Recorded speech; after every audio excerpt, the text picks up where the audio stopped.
Bonjour, supporters du Barça, comment allez-vous? J'imagine que vous n'allez pas bien du tout. Je ne sais pas par où commencer, quel désastre. Quelle façon de gâcher un match entier, surtout la première mi-temps, mais le match entier, pour être honnête. Il est vrai que Barcelone, même lorsqu'il était mauvais, aurait pu bénéficier de quelques détails d'arbitrage à son avantage, mais au final, quand on perd son autorité morale dans un match, que dire de l'arbitre? Pour commencer, n'oubliez pas de partager votre avis dans les commentaires sur la performance de Barcelone si vous êtes supporter de Barcelone.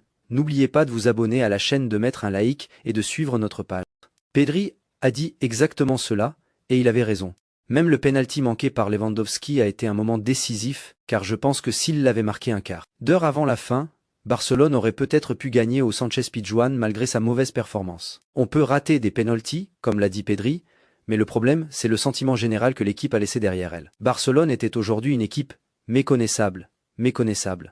Le Barça de Hansi Flick était totalement absent. Les dernières minutes contre la Real Sociedad, la seconde période contre le Paris Saint-Germain, et ce que nous avons vu aujourd'hui était très inquiétant. Les raisons sont multiples, mais la situation est véritablement alarmante. Quant à l'arbitrage, nous n'entrerons pas dans les détails, même si je pense que le penalty de la première mi-temps n'était pas correct, et qu'il y a eu une erreur manifeste avant le deuxième but de Séville.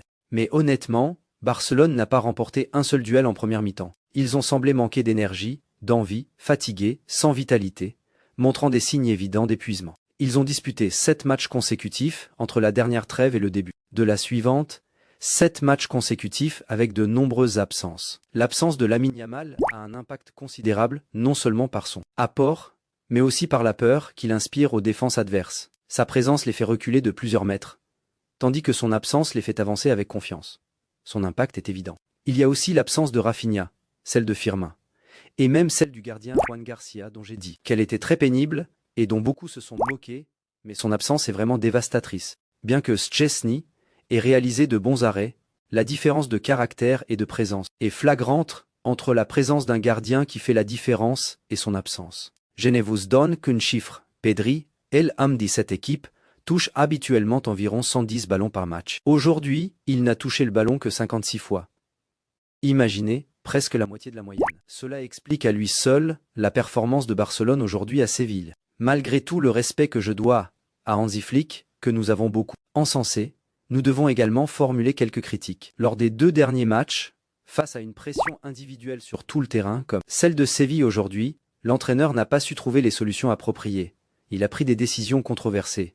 Lors du match contre Paris, il a commis une erreur à mon avis en remplaçant Rashford, car il était le seul à pouvoir faire avancer l'équipe. Personne d'autre n'avait la vitesse ni la force nécessaire pour échapper à la pression, et pourtant il l'a remplacé. Ensuite, l'équipe n'a pas eu pour consigne de reculer un peu pour rendre les dernières minutes difficiles à Paris. Aujourd'hui, à mon avis, il a commis une nouvelle erreur en faisant entrer Araujo face à un adversaire qui pressait fort. Je suis désolé, et je les répète.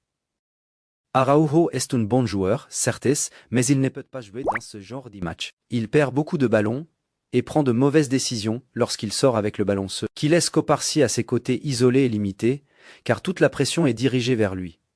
Il ne peut pas continuer comme ça. C'est pourquoi je l'ai sorti à la mi-temps, mais c'était trop tard.